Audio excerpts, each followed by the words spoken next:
Hello, welcome to a Mr. Barnett Screencast. And I'm going to be walking you through blending multiple images together. So let's go ahead and get started right away.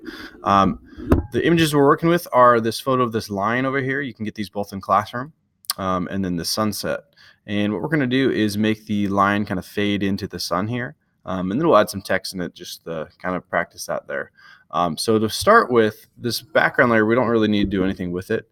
But we're going to go to the lion layer here. Let's turn the other ones off. And I need to resize it. So I'm going to go to my move tool, make sure transform controls are on. And I'm going to hold down shift and I'm going to resize the lion so he fits within. We'll get him kind of centered up here. We'll resize him. We'll make him a little bit smaller and kind of center him up like that.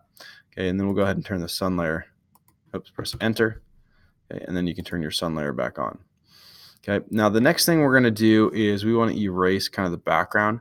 Now, this one does not need to be accurate because we're going to blend it a little bit. So I'm just going to quickly grab the eraser tool. Again, you can use a different method if you like. Make sure you're selected on layer 2. And then go ahead and choose a brush size. I'm going to go with something fairly large, maybe like a 180. Okay, and I want to just make sure my opacity is up to 100 here. Okay, I want to kind of soft edge, make sure it's on the soft edge. I just want to go around and I want to kind of create kind of a soft circle. I'm cutting out. I really want to remove the background without really moving too much of the fur. I want to kind of be aware that I'm keeping the fur there, but it's okay if it's faded a little bit. On this one, it's going to be okay if you leave a little bit of this kind of white stuff. We can always come back and erase it a little bit more if we need. Okay, right about there. That's looking pretty good.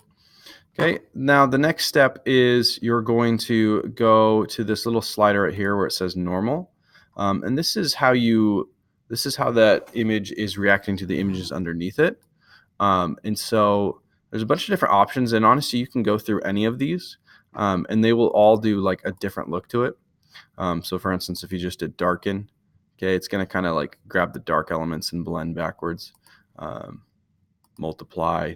Again, they all do slightly different looks to them. So you can kind of go through and choose whichever one you want. Again, every image is going to be different in what you're trying to go for. They're all going to be a little bit different that way. But they're all kind of blurring or blending together there. Linear dodge.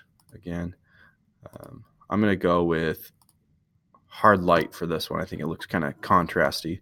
It does bring some of that white back, so I'm going to go back with my eraser and kind of push that off there. Get some of this dark down here, get it nice and smooth.